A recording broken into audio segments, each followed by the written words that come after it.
Yo, yo, yo, yo, yo, what's going on? It's the NOC, the Nerds of Color, and we are back with another ShoPowSho. It's your boy, Kuya P, the Abdobro, the Babinka boy, the leader of the Hala Hala homies in the Center gang.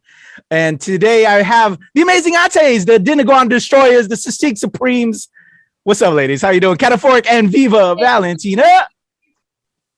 What's up? What's up? There you Just go. happy to be here. Hey. How's it going?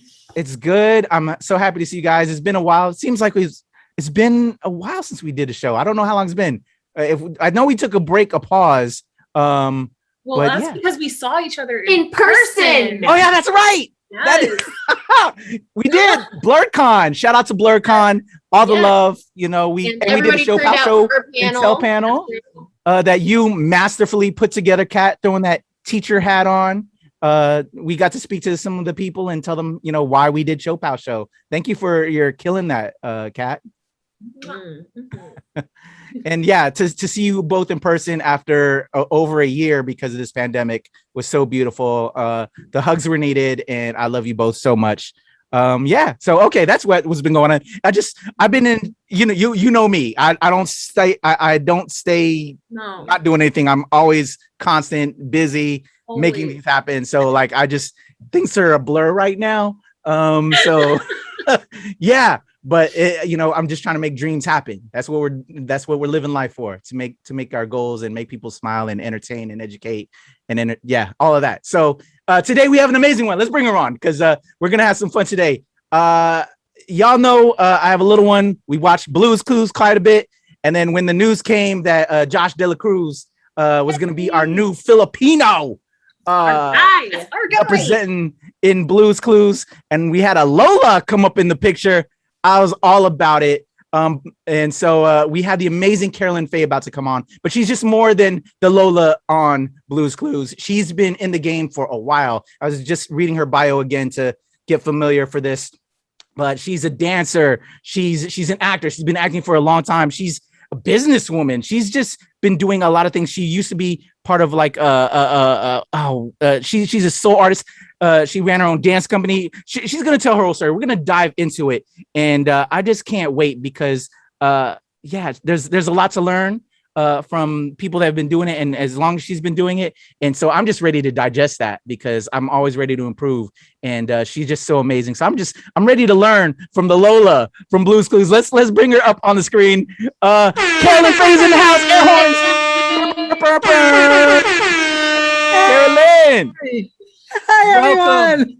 Welcome. Thank you. We are honored to have you and grace us with your presence. You are a wealth of knowledge, and I hope you don't mind. But as the youth, as the young, we should learn and respect and gather so that way we don't make the same mistakes and we improve. And I hope you don't mind imparting some of that to us because we're ready.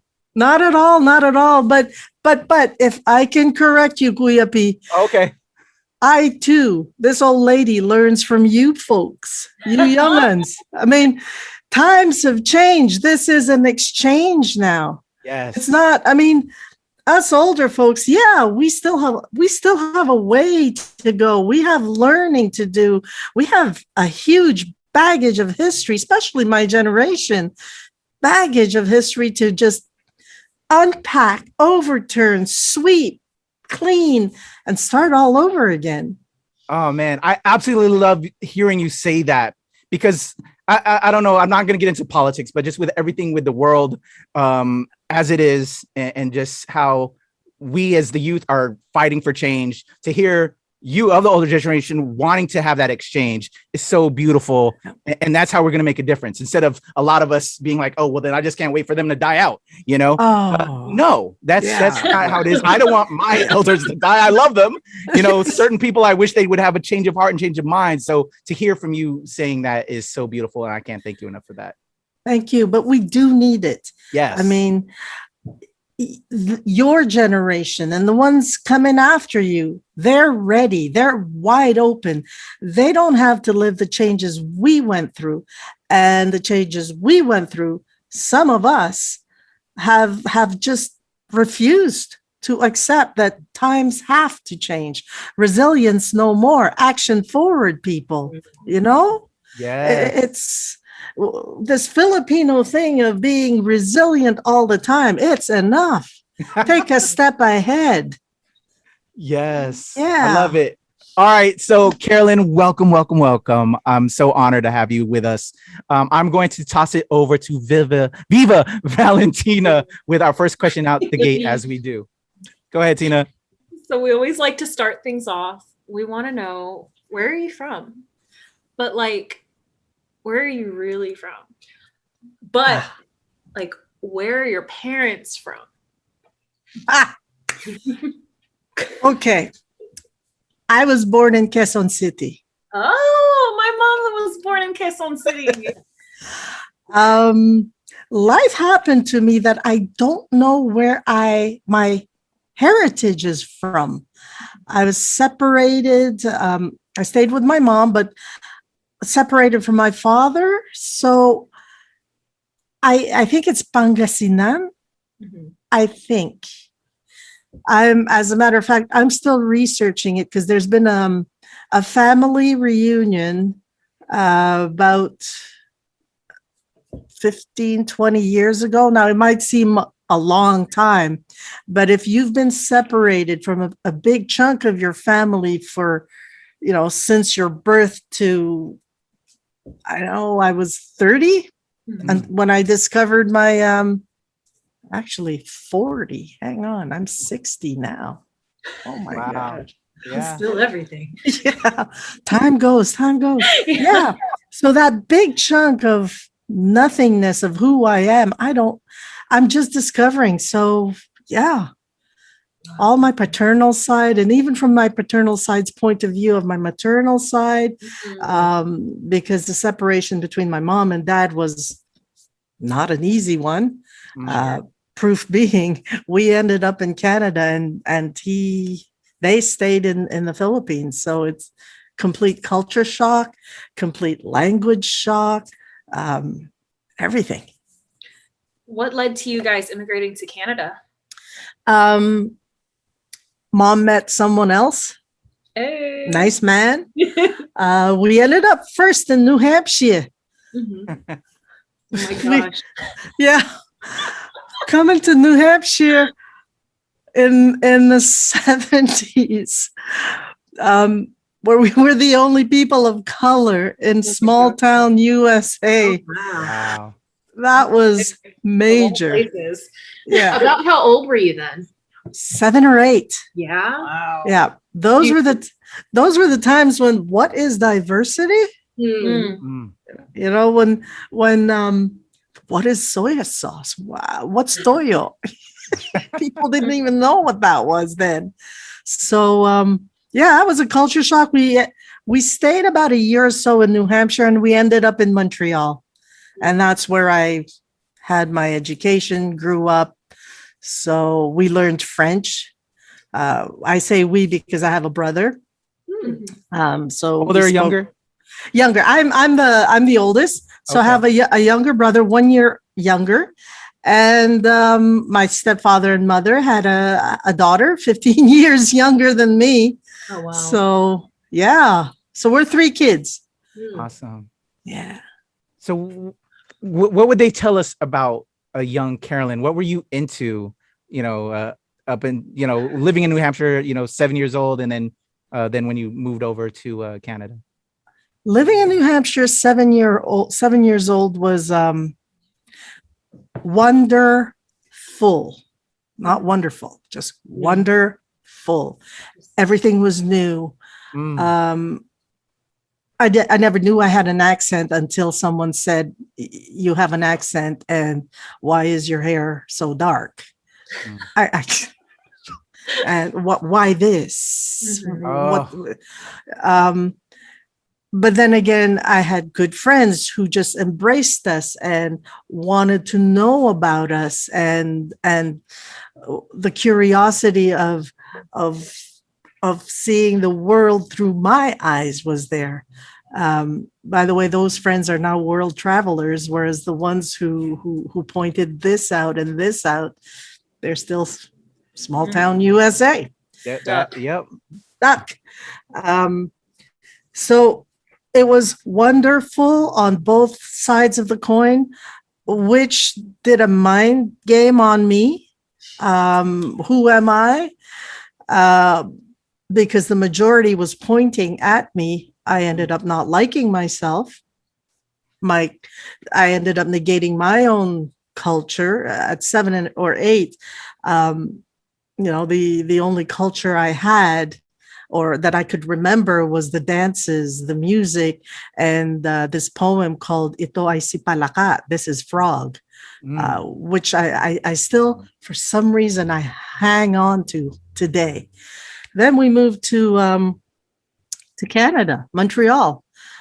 We moved to a French-speaking community. And still, in those days where diversity is, Chinatown was exotic. Again, we relived the same trauma.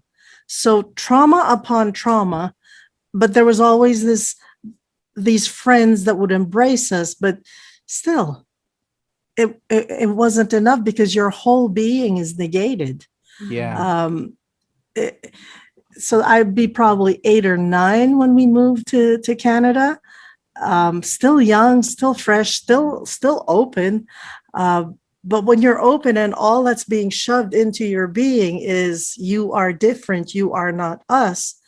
I grew up with that throughout my high school years and my college years and my dance training years. I accepted the fact that I must negate myself as a Filipina. So that's how you would say you survived and managed it? Yeah. Because that saying, if you can't beat them, join them. Yeah. I couldn't beat them. I didn't have the words. I didn't have the stamina to beat them. So I basically joined them and thought I was white for the longest time. I'm sorry. Yeah. No, I've heard that sentiment from my mom saying the same thing, where she's like, well, I mean, I thought I was just white and it was easier, or it was necessary to assimilate versus live in the truth of being Filipino, of being different. So being different, that was very much those were the days where being different was not good. Being different equated evil. Being different meant you don't belong.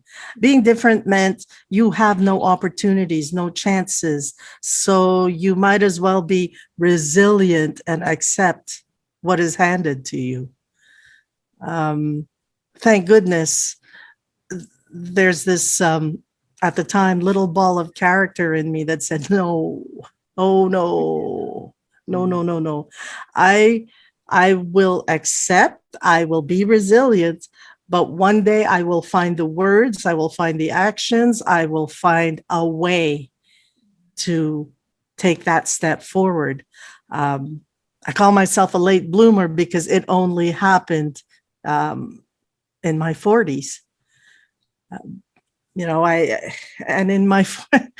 In my 40s, when I hit my 40s, I had already run a company, a dance company, a corporate company. I had already fit in, but these are lessons we don't know until we look back.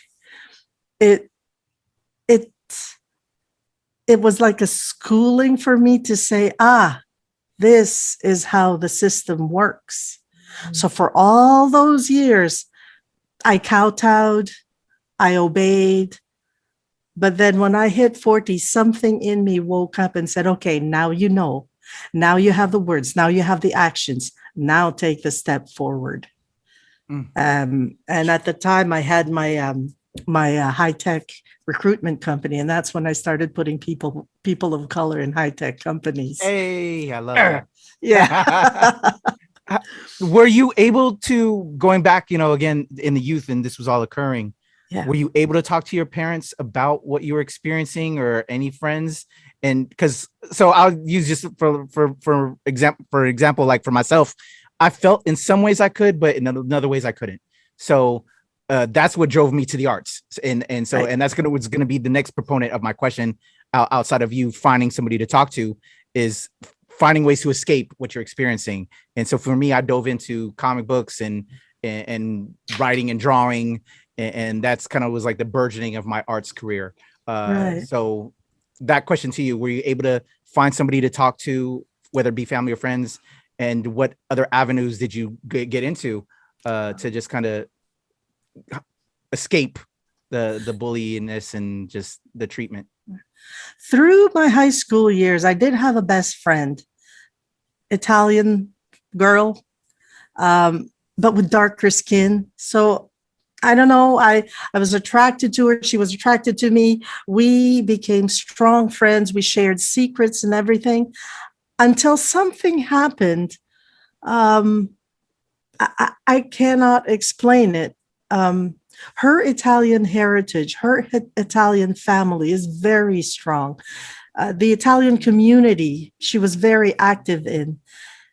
And it kind of turned against me when she said, "You're not Italian. I'm going to go play with Italian kids now. Bye." So it's like that deception. I mean, we were best friends from grade 6 to the end of high school. That's years of every day together, and summers we were together. And then that thing happened, and it's just, holy shit. Was I trying to identify as an Italian myself? And once again, trying to erase myself? By the time high school finished, in school, by the way, I was not a top mathematician or the top science person. I was in the arts. I was in the drawing. I was in the drama classes. That's English. Oh my God, English, reading, composition, writing. That's where I felt at home. But I was in a school where we were taught the classics. And what are the classics? Yeah. The Shakespeare's, the Molières in French, painters in Canada, the Seven. Fine, I get it. I would go home and I would discover Picasso, these scribbles. What is he doing? And that's art. Punk movement was just starting, but my parents would buy me Roberta Flack. So I would play Roberta Flack, but there's this punk movement happening, this underground thinking that I was always attracted to, that when I finished high school and I was more free to do whatever I want, I went into the punk. Still negating my Filipino-ness. I came into the punk because of whatever anger I was feeling. We know now. One's negation equals anger. I was not a violent punk. I was an artist punk. I would draw. I would dance because I was also training to become a professional dancer. Yes, the classical ballet. Yes, the point shoes and the tutus and the light makeup and the lighter color wig. But when punk started to take place, the pink hair, the mohawks, the bretelles, the suspenders, the Doc Martens, I couldn't afford them, but I had my kick boots. I was right in. And I think that would have been the first time I felt a voice in me. I felt that whatever voice I was offering out, whether it be through the dance, the underground dance, not my soon-to-be work dance, but the underground dance, Cabaret Voltaire, their music, Bauhaus, all these underground music, and then the Sex Pistols, even before they were commercial. I was right in there, the screaming, the mosh pits, and Yeah. I felt my voice. I felt heard. I felt my place. But as I kept growing older, I realized there's got to be a better way to be heard, to be understood. And this is not going to be the way, because it was extreme, and I do love the extreme and everything that went with it. But it's the mass population that needs to see this. Parents put me into the beanie competition, these pageants, these beauty pageants. Yeah. And was so disappointed that I made runner up. What? I'm not beautiful enough. I'm not slim enough. And it was like, oh, and you have to talk this way and be this way. No. So that little ball of resilience was slowly disintegrating in me. And I was getting ready to take my first step to say what I had to say, but I still didn't have the words until I met my cousin, my paternal cousin, about 20, 30 years ago. Met them by fluke. You know, when you send emails, copy everybody, and there's a name there, and he was the one who said, "Is that Carolyn Faye Trinidad?" Trinidad's my real legal last name. Is she first generation, or was she born in Canada? Through our mutual friends, he was asking. He says, no, she was born in the Philippines. They came through the States and they landed here in Montreal. And he says, that's my blood cousin. What? Oh my gosh. Wow. Wow. Everything opened wide. I discovered about my father, who passed away at age 33. That I found out that he had this rage in him. He was not resilient. He was step forward all the time. He was a, can I say shit disturber? You can edit this. Yeah, it's all good. Okay.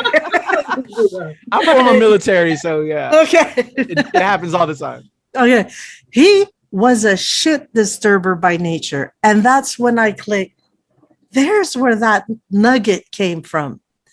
Because on my maternal side, they were all business people, by the book, you know, that's where I learned the business side. But this shit disturber side in me, where'd that come from? My paternal side. So I started discovering that. And I still am. I have an uncle who's only 15 years older than me, I think. 20 years, we know we exist. But 20 years, I still haven't had the guts to pick up the phone and ask him all these questions about my dad. We'll see. It was my birthday this past Sunday, and I sent. Thank you.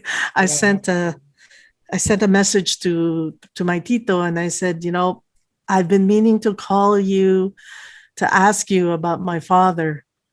And he replied right away. It's on Facebook chat. He says, here's my cell phone number. Call me anytime. I just can't yet. When you're ready. Yeah. When you're ready. Yeah. Yeah. Oh, man. That's Wow. Wow, you guys, your questions. Hey, no, you walked yourself into You that did. one. Oh my God. All right. You opened that door. So to kind of follow up with that a little bit, you had this just kind of traditional exposure to the arts. So was that something your parents supported that, like being artistic in certain ways, right? With the ballet and the pageants, or did you even have to push for that little bit? We're Filipino, right? Arts is for fun. You can't make a living with arts, so they think. When it was time for me to choose something in college, My mother says, can't make a living with that. Yep. You need to choose something. And she's a successful businesswoman from the Philippines, and even in her retirement days today, she's quite a successful real estate agent, workaholic, you know. I chose business. Solid choice. Reasonable. Yeah, because science, was surely never going to be a doctor. Blood and guts gross me out, and science, no, not for me. Barely passed math. Whereas in business, you can hire accountants. Yeah. I didn't last a semester. My stepfather says, well, you have to stay in college. So I moved over to theater.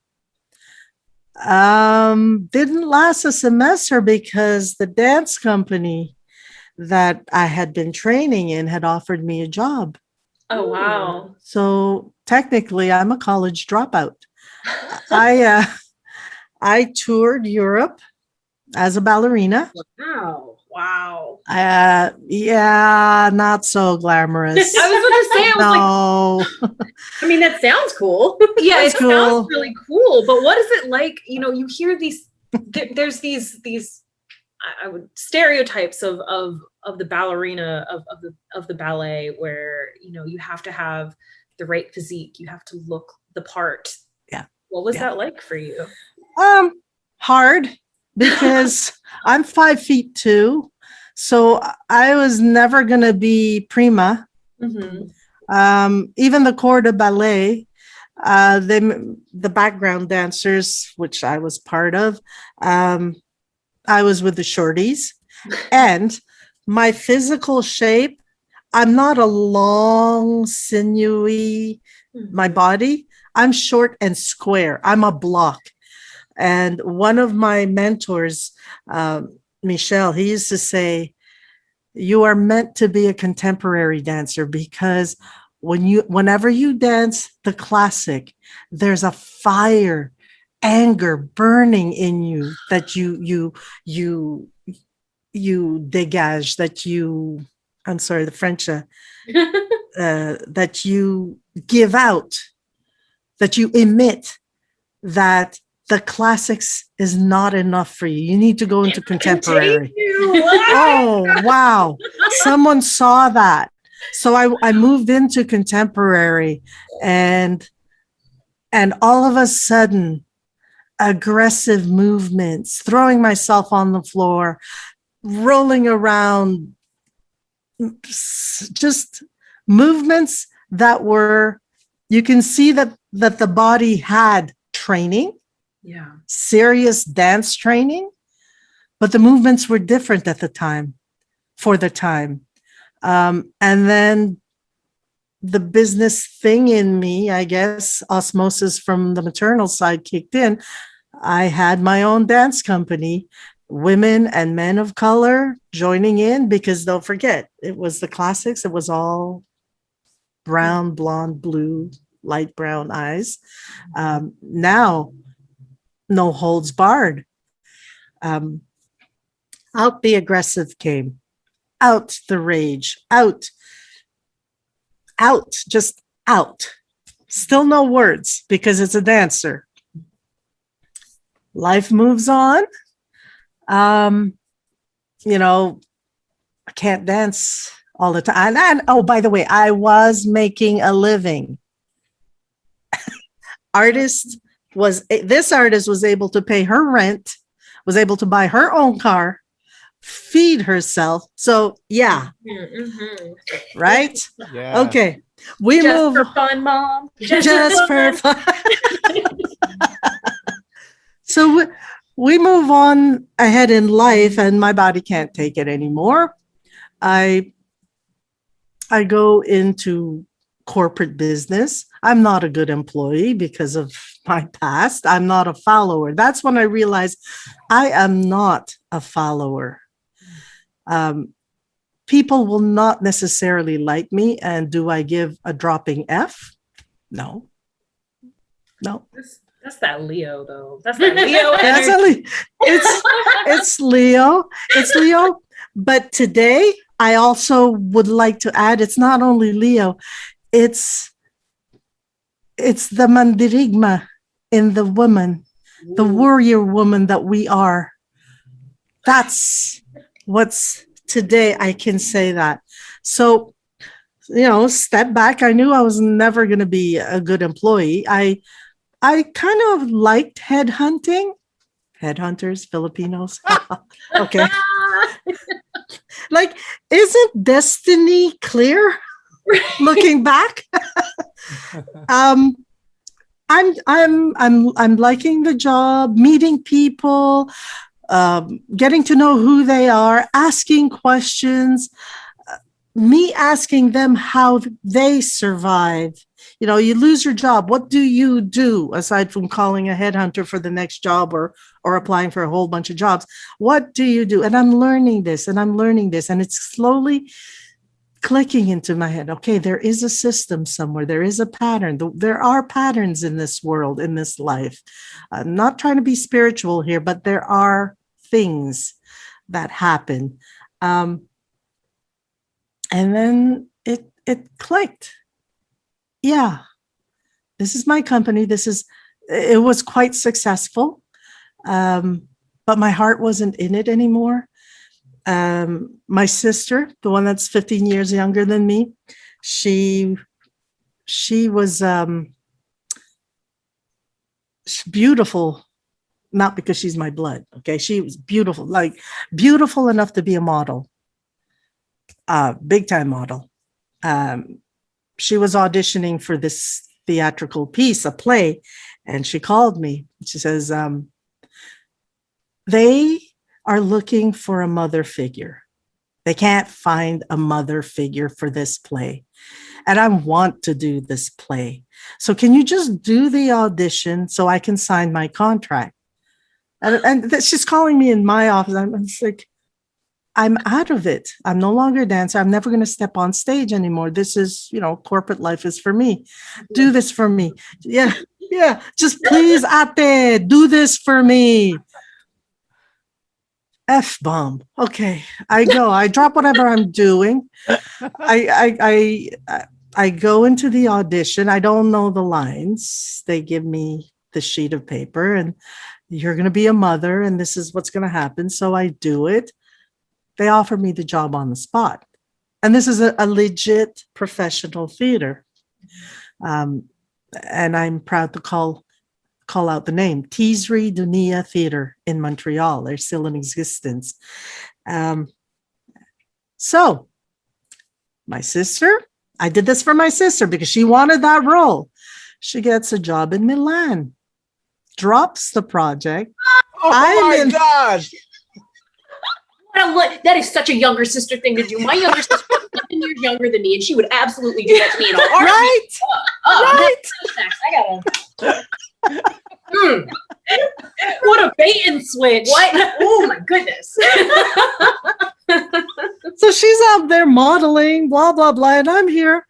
And the role ends up to be the role of 3 different mother characters to 3 different daughters.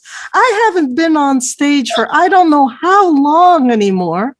And I was a dancer the last time I was on stage, not an actor. We're talking 2005. Okay. 3. I have to memorize lines. Me, the dropout? I have to memorize lines? What the is that?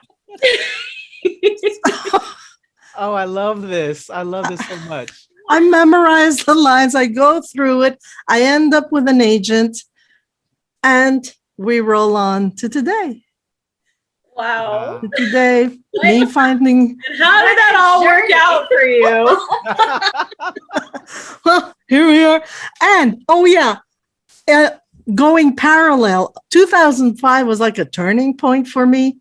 I had this candidate in my corporate job who had just moved from France to Montreal, and he's looking for a job. And one of my questions in the interview at the time was, what do you do after work? Because I'm not going to represent workaholics, and I don't want people to die in the office. And he says, oh, what I really missed from France was music.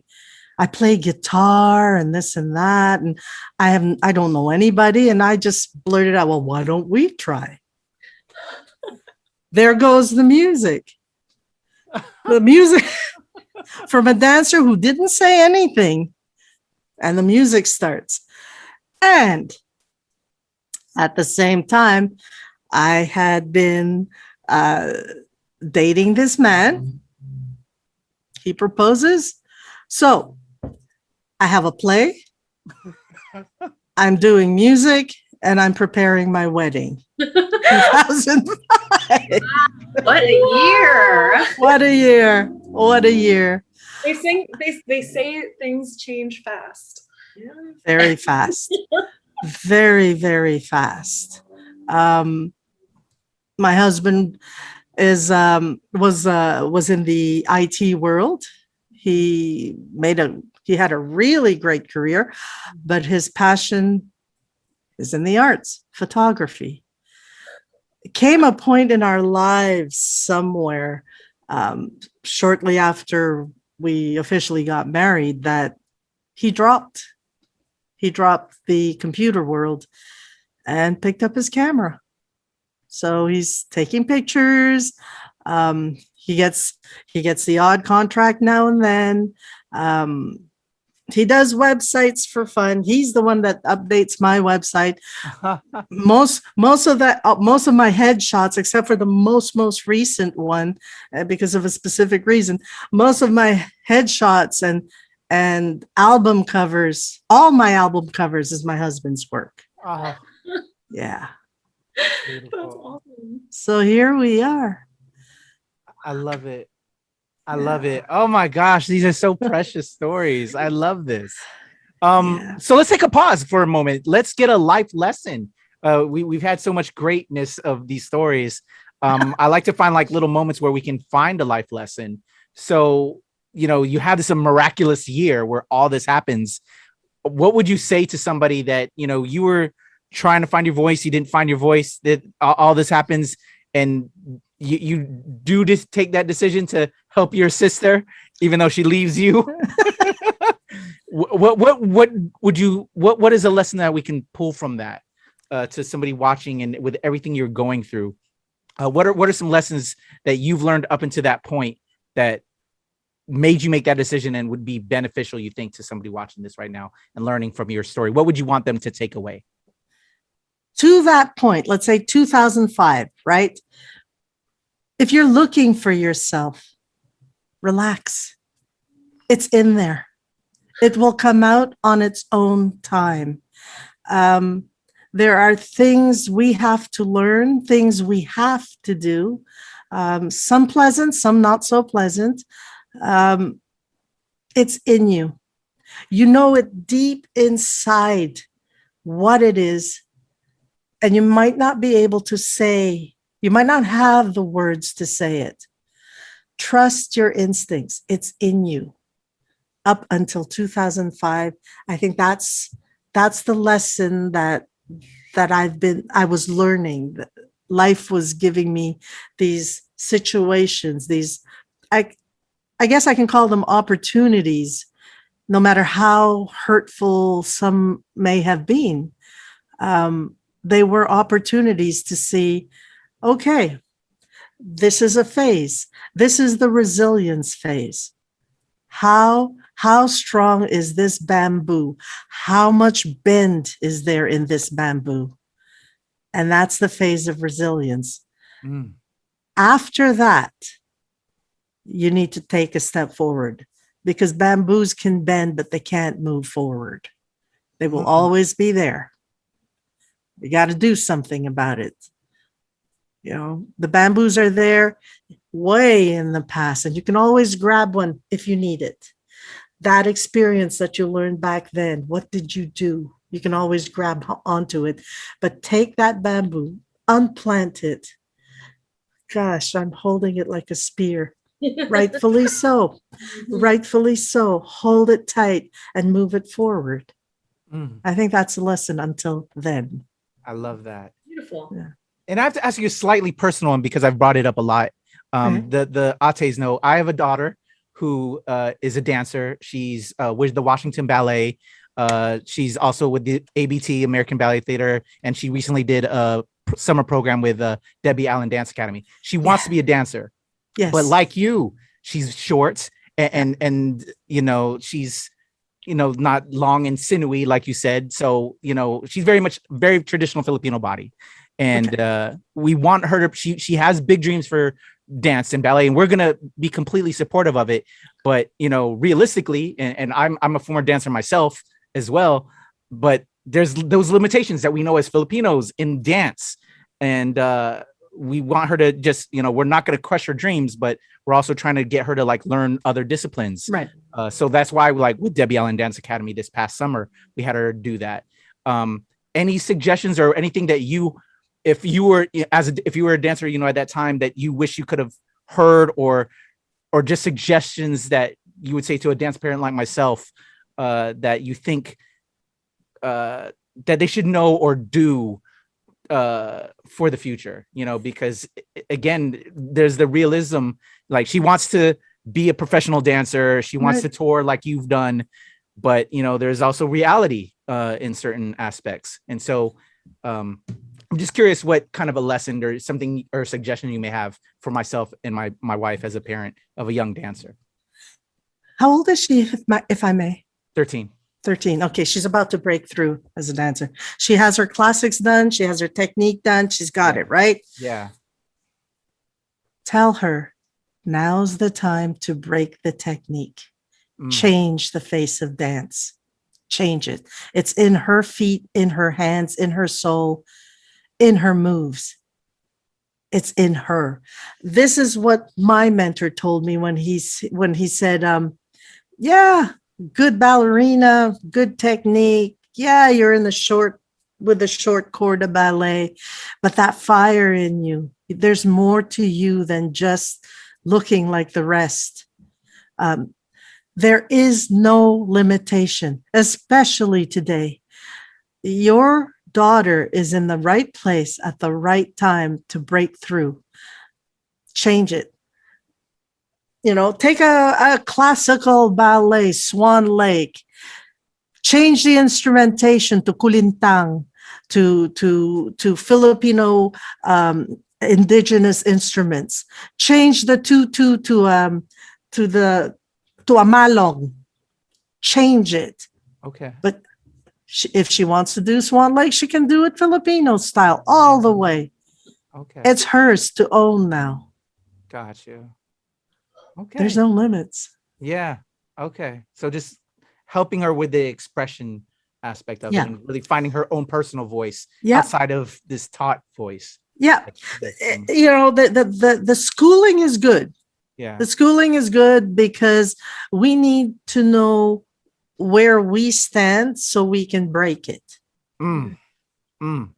Right? So she's at the right place. At age 13, that's when ballet companies start sizing up the potential dancers. Oh, there's this one might be good for this kind of role. She's right.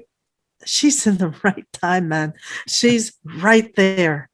And if she stands up and finds, I mean, Debbie Allen is one of the forward thinkers. If you can expose her to different arts, I'm looking at your background, all the comics there, the way they're drawn, Spider-Man, that pose he has, you know, that's a warrior stance. You know, get her into other arts to feed her passion of dance. Okay. Oh, yeah. Thank you, Carolyn. I appreciate that. So let's go back to your voice. I thank you for adding to the lesson and helping with my personal lesson with my daughter. So you found your voice, 2007. You found your husband. You found yourself in acting out of, you know, everything. Let's start celebrating those wins and also losses, because, you know, even though you're back into acting, it's really, you know, 90, 70, 85% of the time, a lot of no's before you get those yeses. As an actor, I know that very well. That's why I'm podcasting now. Yes. Yes. No, but I'm back into acting. I just recently landed a role in Netflix that's coming out in November. So Can we know? Can we know the show? Is it- it's a film called Don't Look Up with Leonardo DiCaprio and Jennifer Lawrence.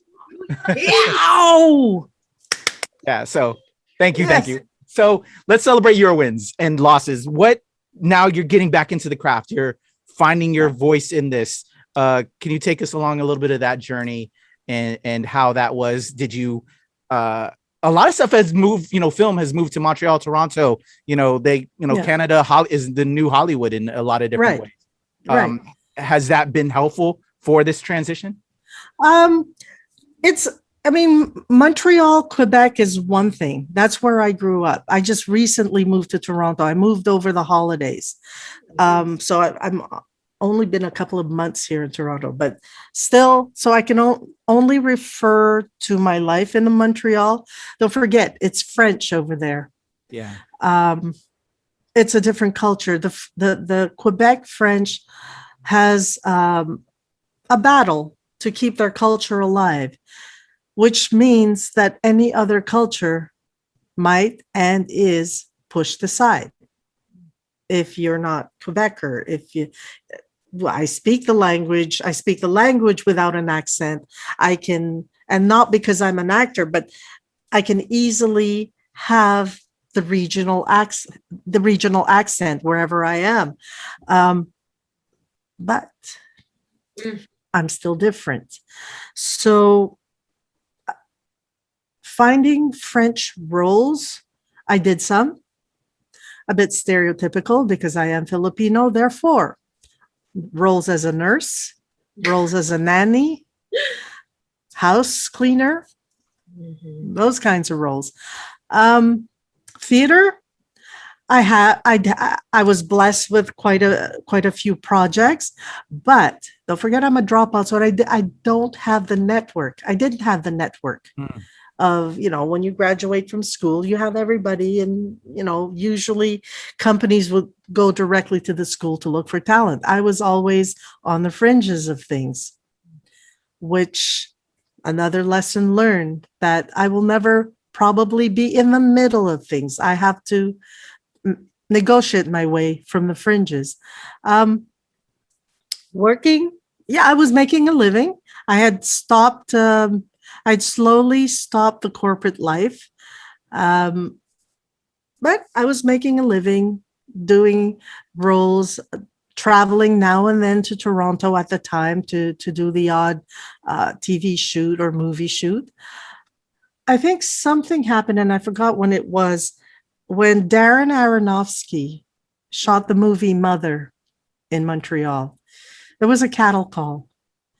All bunch of actors in a huge room. Not the usual audition one-on-one, face-to-face. Yeah. Excuse me. This is pre-pandemic when we can Been there, done that. Yeah. Yeah. Been part of a lot of that. And out of, I don't know how many hundreds, I guess I was in Mr. Aronofsky's sightline, and he started whispering to the gentleman beside him, who whispered to the casting agent, who walked all the way. I was at the other end of the room. Felt like a football field full of actors. Wow. She walked all the way to the other end of the room to me and said, Mr. Aronofsky would like to talk to you. Hush. As I walk through, and then there's like this wave that opens and I'm walking through with the casting agent.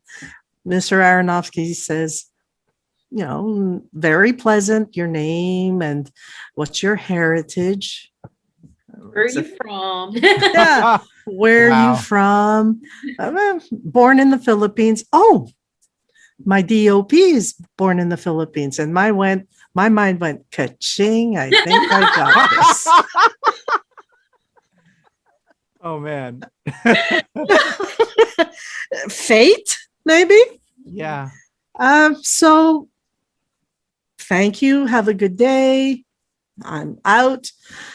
I got cast in a very minor role, but you can hear me, you can see me Jennifer Lawrence, Javier Bardem was on the other room getting ready for his scene, and my scene was with Jennifer Lawrence, and things started to happen after that. Other small roles coming in, theater roles, but it wasn't enough. Again, that knot in me. And by then, I'm not a spring chicken anymore, right? Our industry, our entertainment industry is made for the 20 to 30 somethings. Yeah. I know that I will never, maybe, because we're going to talk more, right? I will never maybe have that leading role that I'm dying for, that badass Lola who can kick ass and murder and then come out a winner or something like that. Yeah, murder grandma. I'm gonna argue that though. I think as Filipinos and I'm telling you, as a Filipino actor, writer, filmmaker, there's a renaissance happening right now, Carolyn. I feel it for us. Like I've been talking with so many, we're working on so many scripts. My actor is Filipino. I have a group of nothing but Filipino actors. They're all in LA. I'm the only East Coast base, but we're working so hard right now. And our Barcada, we're gonna make that happen. And Carolyn, I've got you on my radar. Like it's gonna happen for us. I totally believe it. And I will say that melanin that we have as Filipinos, that fish and rice that keep us looking young. Yes. While it may be about 20s to 30s, the melanin in us keeps us looking young, that we can fit those roles. So we're all good. Yes, yes. Oh yes, I hear you. It's our time. But you know, we're moving along. There's time. But I think it was only literally a few years ago when I realized how many Filipinos there are already established within the music industry, within the film, TV industry. Heck, I didn't know at the time, few years ago, that Lou Diamond Phillips was Filipino. I did not know. He was cast in all these indigenous roles except Filipino. Yeah. For the Filipino roles. Yeah. He was in La Bamba. Yeah, but it was he like wasn't Latino. Filipino. Yeah, Latino. We always thought he was Latino. That's like his Yeah. biggest role, but not Filipino. Like Exactly. And all these musicians. Black Eyed Peas guy. Apple the App. Yeah. Yeah. Yeah. But yes, that is us. Duh. But nobody ever marketed the Filipino talent.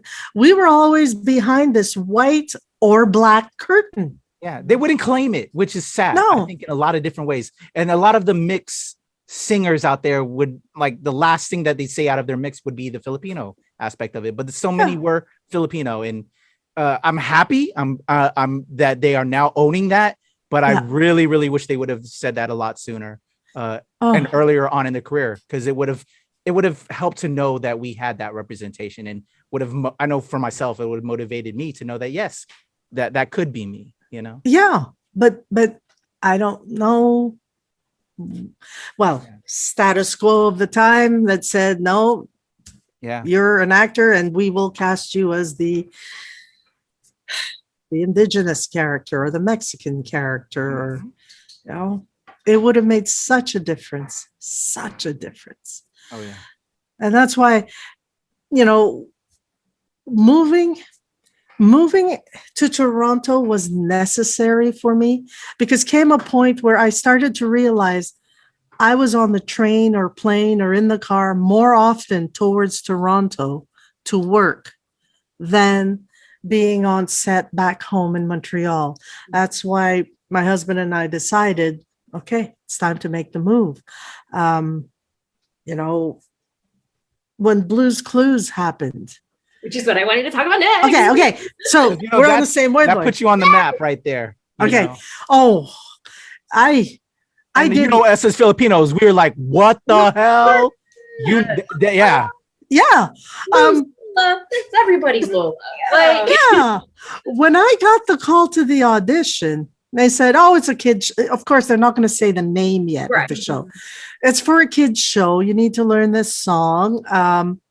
It's green screen. So there's going to be cartoons all over you. So you got to be slightly over the top. Okay. I had no clue. I mean, pun. My baby sister used to watch Blue's Clues, when it was Steve, the green shirt. Yeah. But it didn't occur to me. So I'm in the audition room, and I still don't know what show this is all about. They said there's going to be a dog here. It's going to jump on your shoulder. It's going to lick you. So when you say this line, the dog is licking you. So I'm doing that. I'm saying my line. I make up a melody to a song, to the lyrics that they had given me. No clue, nothing, until I get the call back. Have you ever heard of Blue's Clues? I said, yeah. So I guess I'm going to be a guest character because Filipino. Well, they cast a Filipino man for the host. They cast him as the cousin to Steve. So they need a grandma. You're not going to be a grandma, showing up like that, like Salt and Pepper or the mailbox. You're going to be his grandma.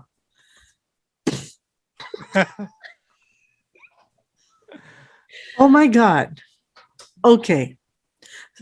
I still have no idea how far this is going, right? Because that brain explosion was like, oh, I got a role. That's the explosion. Yeah. I got a role in an American-based show. Not only ka-ching, but if I'm his grandma, it's a recurring role. Mm-hmm. Longevity. That's what every actor wants. We want to work, right? Yes. Soon after the Lola was introduced, the bibingka. Yeah. I remember that. I shared that on social media. Mm-hmm. I was like, we were all so excited. On Blue's Clues. Like, I watched Blue's Clues. Yeah. People, I'm not on TikTok yet. Friends are sending me these TikTok things of people of your generation crying. Filipinos crying. If I had had this when I was watching Blue's Clues, it would have changed my life. Things like that. Articles, the PR, the like. I'm glad I'm doing ShoPowSho now that it's calmer. I'm so glad. Because then it was interview after interview after interview. There were times I wasn't sleeping because of Filipino time. So I'd be interviewing during the day, and then Philippine time. Yeah.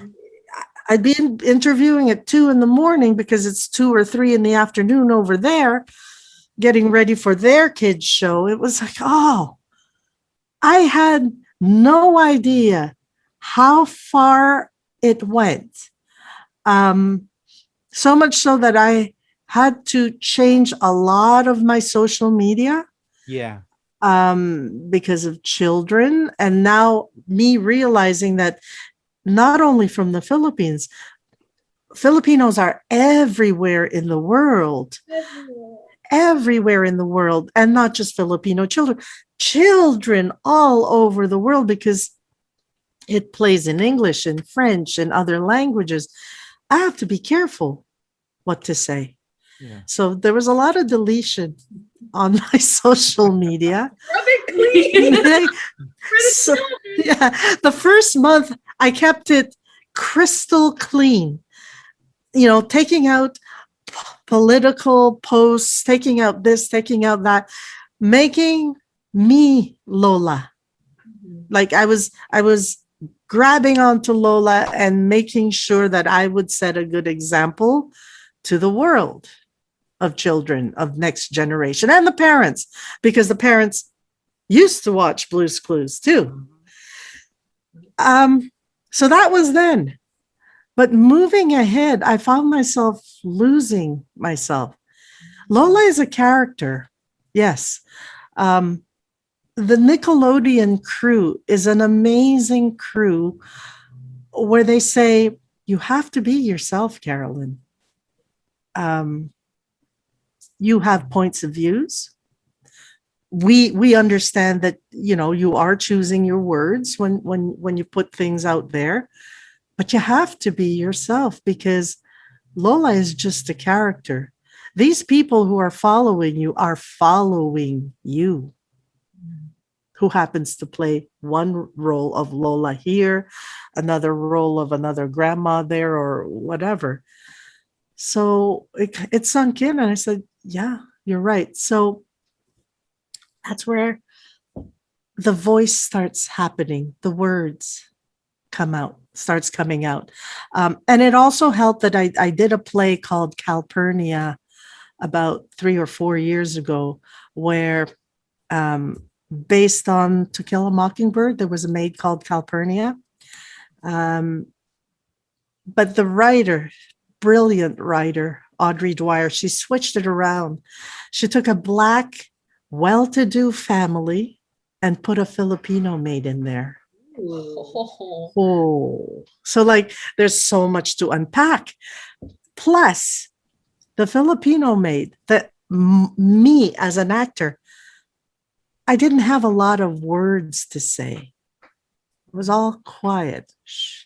But so it was all in my reaction throughout the whole 1.5 hour play.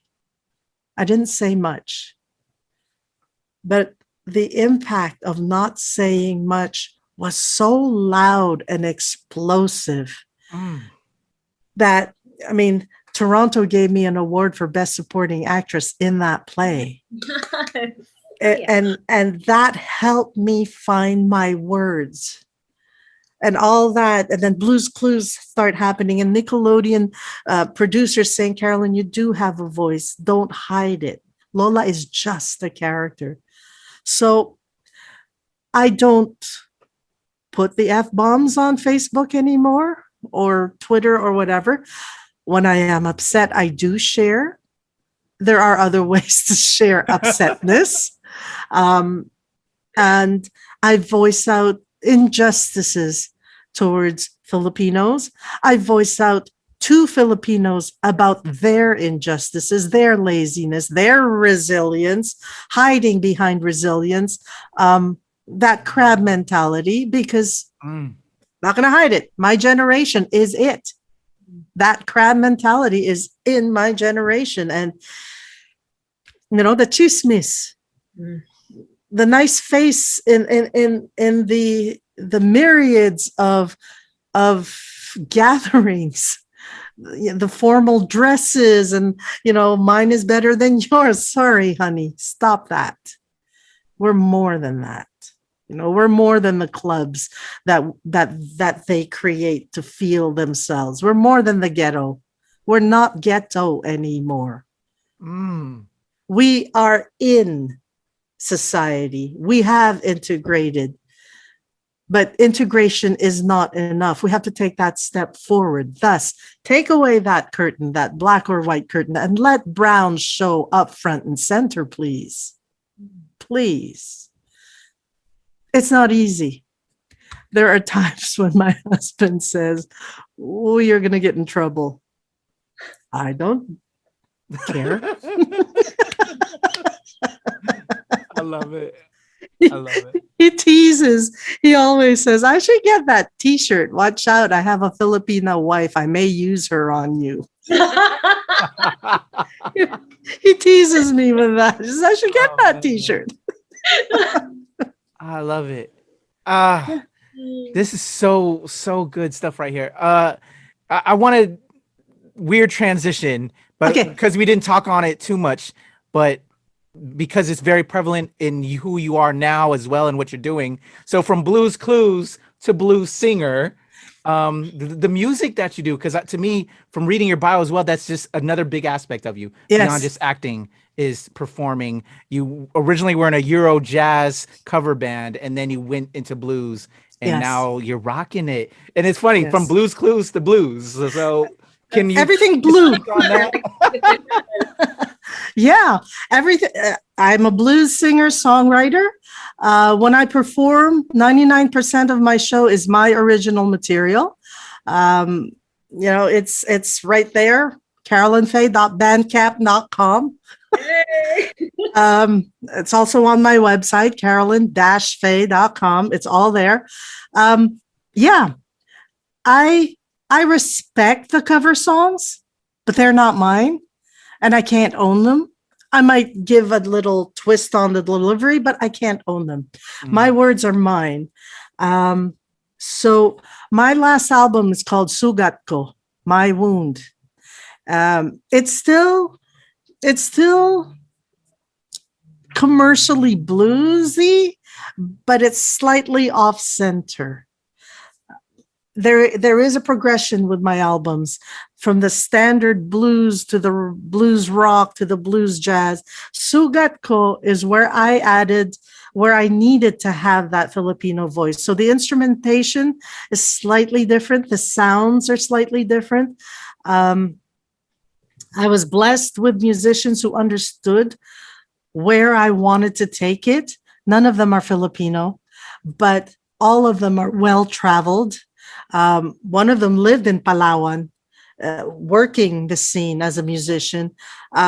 They understand who I am, to the point that I'm coming out with another album.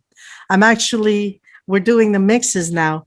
And this album it's like an oxymoron. It's an album. It's a cover. It's an album of cover songs. Ooh, love covers.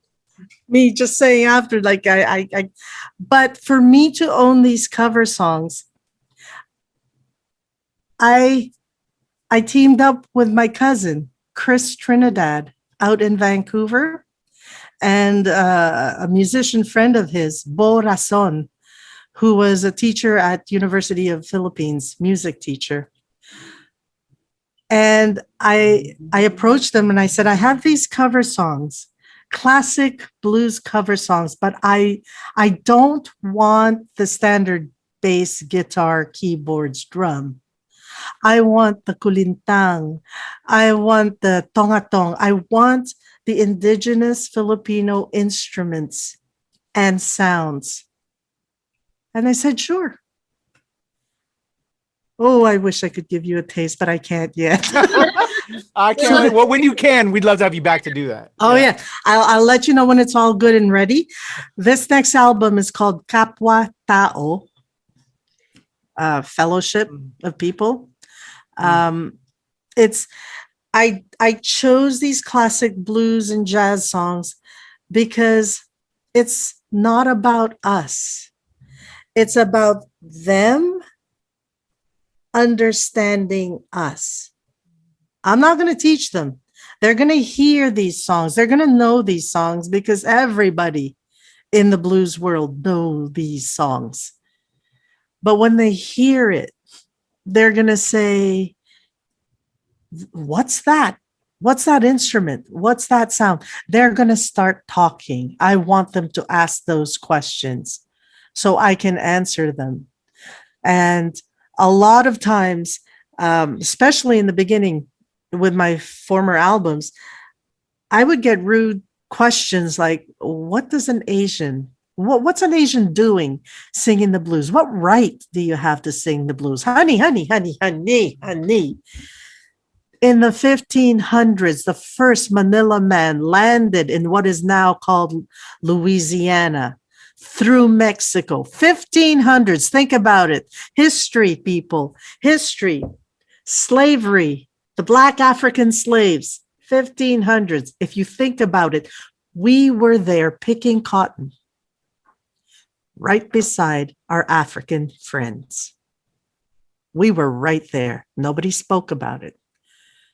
The Manila men helped this pirate, win a battle for New Orleans. These Manila men were recruited. Do you think? No, they were slaves. They fought for New Orleans. So Filipino, brown was there with black long ago, way long ago. And today I can answer that question. Then, there was always a part of me that was attracted to the blues, but I just couldn't say it. just took a couple of years for me to find out, a couple of history researches. And now it's out there. Oh, I love this so much. Carolyn, you are so amazing. All these lessons in life and and finding your voice when you started not having your voice is just so amazing and so special. And I'm trying not to tear up, but I love that. And I love that for you because of knowing your story now that you shared for this past hour, that where you didn't have that, you didn't feel that, and then until recent, and thankful for your cousin helping you find yourself even more. Thank you for 2007. Was it 2007 or 2005? 2005. It's so special, and I love it. I love it. But if I can, I mean, this is reality. If nothing happens to us, right? My time on this earth is a lot shorter than your time. And I envy the fact that you have your words at a younger age than when I found it. So please use it. Please use it. I mean, I have no intentions of disappearing, but something's going to happen one day. Anything can happen to any of us at any moment. But if those accidents do not happen, my time is shorter than yours. Hopefully not before you release Filipino punk covers of Sex Pistols. Oh man, I am first in line. That's a request. Well, you know what? I used to for 4 years, I had a podcast called Unsung and On the Side, where I would take blues, derivatives of the blues, and just share it out there. And I went hunting in the Philippines, and I found this group called Dr. Crowley. And it's effing punk Filipino. Oh, it's just blood gushing. Yeah, roar, roar, roar. I don't do the podcast anymore because I'll, work and the rhythm changed. But now and then I just put my headphones on and I'm going at it. Oh, yes. Dr. Crowley. Awesome. Wow.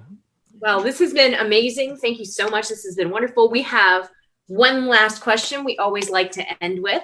Okay. So we are part of the Nerds of Color. So we like to end with a nerd check. So what is something that you are nerdy about? Something you are super interested, super niche. You could give a whole TED talk on it if you had the opportunity.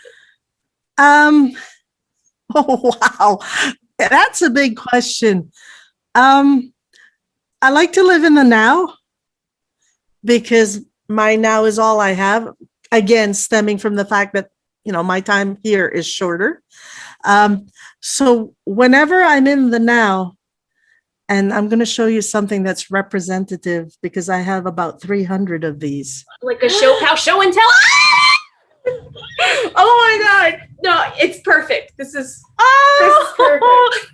Tell me all about them. I have 300 of different stuffies.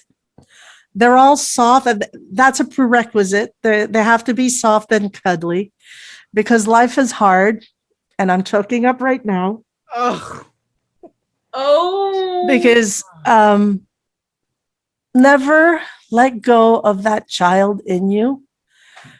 Because that child who took their first step knows where they're going, even though they can't say it or point in the direction. It's there. So I have a few of these around the house. I sleep with one that's called, not my husband.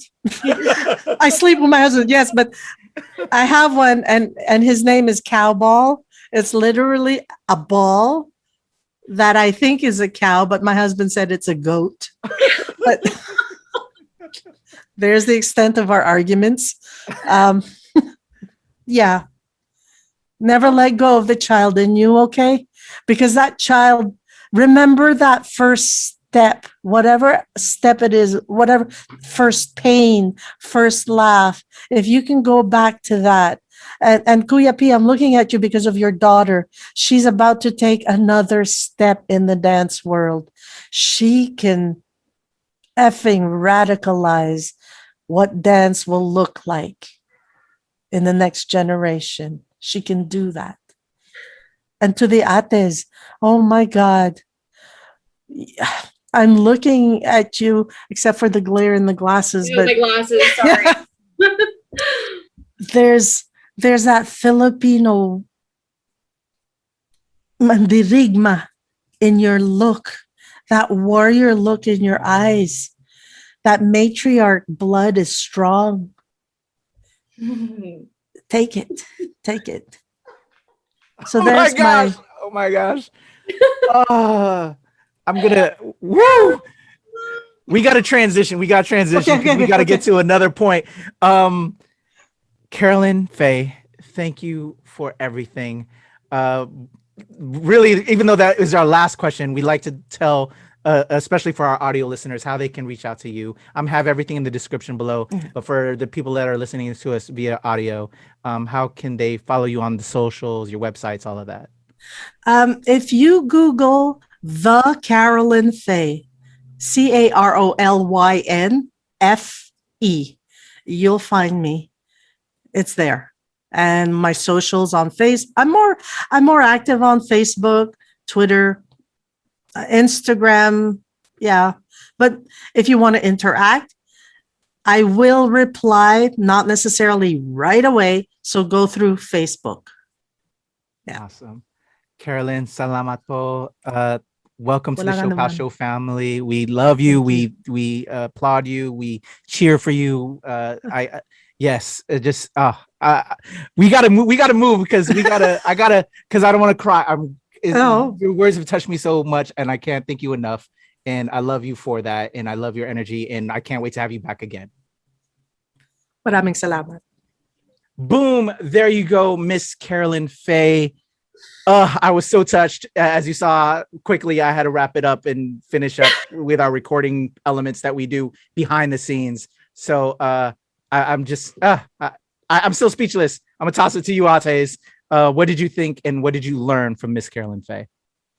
I'll go first because I feel like Tina has like so much. It was wonderful. I loved talking to her, especially what she had to say about like fierceness being inherently Filipina. Like, love that. Yes. Love that for me. Hell yeah. Oh no, yeah, she taught us a new Tagalog word. Well, I don't even know if it's Tagalog. I don't want to assume. But mandirigma. Yeah, I've heard of it. There's actually a lot of warrior female t-shirts because you as Filipino women are amazing. Y'all should know that. Y'all need to know that if you don't know it enough. Like y'all been killing it for a long time and holding it down for us men folk that we're out doing our stupid ish here and there. Because I'll take the ownership for our maleness. But yeah, man, y'all are warriors and fierce warriors, and that's I think the derivative of mandarigma, which I'm not sure if it's Tagalog or another dialect within the Philippines, but oh yeah. But It's in you, girl. Brown women rise. Right. And there was just so much so many little nuggets. One thing that I really appreciated was, we've talked on this show, we talked to other Filipinos about the Filipino resiliency. And it's like, yes, like that is just something that is Filipino. And I just love her take on it that like, yeah, resiliency is great. Like hold on to that because you'll always have that, and to be able to bend and not break, but you can't move forward just by bending over. And I was like, oh yeah, you're right. Like we're not just going to move to avoid the punches. We're going to throw some punches back like that. And to move forward, that's what you have to do. And oh man, yeah, I was just like, yeah. Like, I don't know how much you were writing because I know how you do these journal entries as we're doing this. So many, because just that bamboo concept, just all these various life lessons and isms that she was breaking it down, just so good, and just hit me in so many ways too. And just like, I don't know what y'all were expecting, going into an interview with the Lola from Blue's Clues, like, right? And who's into punk and was hardcore punk. I was like, get out of town. Blues, so interesting. I love this. I love this. And like, she's saying these things of how like, not having the words or not finding her voice, but then relating to punk music. I'm like, no, punk music, contrarian by design punk music. Of course that spoke to your soul. Of course that was like how you felt in tune with that. Yeah. And it's beautiful. I love it. We love a good punk. We love a good punk ballad. Oh yeah. Punk bops. We love good the punk bops. We love the bops. Yeah. But just and so sorry, sidetrack. The point. Not expecting, the fire from Blues Lola, and how she felt the same way, how she felt like she had to scrub her social media and be that Lola. Yeah. And bravo to the Nickelodeon execs that were like, mad props. That's cool. That people need to see you, and that yes, you're reaching these people, but not at the expense of you. Mm-hmm. And for me too, for someone who like, I work with stuffed animals and I work with creating safe spaces and being a safe space. So, sometimes I'm afraid to take a stand on issues. I'm afraid to speak my mind. I'm afraid, to be so divisive. But in that, it just kind of, it inspires me, encourages me then to make safe spaces and not make echo chambers, and to speak my mind and feel comfortable with that. So thank you. Yes. Yes. Oh, you said it all, man. I absolutely love this one. And Carolyn, if you're watching this now past the episode and you're watching this back, thank you. You touched us all tremendously. We've cried a lot on this show. It's very much therapy for a lot of us. And if you've seen our episodes, we feel it. And we can't thank you enough for taking part and sharing yourself, because it's a lot, because a lot of us keep that in. But I think it's so beneficial. I know we're thankful for that and recipient of it. We've learned from that, and it's going to be to our listeners as well. So that connection is what it's all about, because that's how we move and just learn and educate. Just so beautiful. Thank you. Salamat po. Let's get up out of here, because I'm just feeling all the feelings, and I love you both tremendously. It was so good to see you guys. Going back to what we said in the beginning, Ates, we hadn't seen each other in over a year, so to see y'all at BlurredCon was special, and to talk about what we're doing with this show and everything in general. Man, it's like y'all lighten up my day, and this lightens my day every time, and it motivates me, and I'm just thankful, and I love you guys immensely. So let's get up out of here. Oh, well, how can they reach us and all of that? So good. I'm Kataphorric, and you can follow me on Twitter or Instagram. Also have a TikTok, and we have a ShoPowSho TikTok as well. And if you would like a little more behind the scenes, you can always follow us on Patreon, or you can buy us a coffee. Yes. And I am Viva Valentina. You can find me on Instagram and TikTok at viva.valentina, or on Twitter and chess.com. I still play chess, y'all, at Viva Valentina XO. There you go. Again, love you both. Make sure you follow the amazing Ates, Kataphorric, and Viva Valentina. It's your boy Kuya P. You can follow me at Strange Since 1977, as well as at Temple Far East, and trying to do my thing on TikTok. Nowhere as cool as the Ates, but the legend Kuya P. And over at the Nerds of Color, at the Nerds of Color on everything, and at the NRW and at New Release Wednesday, where nerds rule the world. This has been another ShoPowSho. Make sure you follow ShoPowSho on everything. We love you guys. We appreciate you guys. We can't wait to deliver more stories of us representing and building for the culture, for the people. Salamat. Mahal kita. Salamat. Mahal kita din! We out of here. Boom.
Hi, I'm Carolyn Faye. I'm a singer, songwriter, and actress.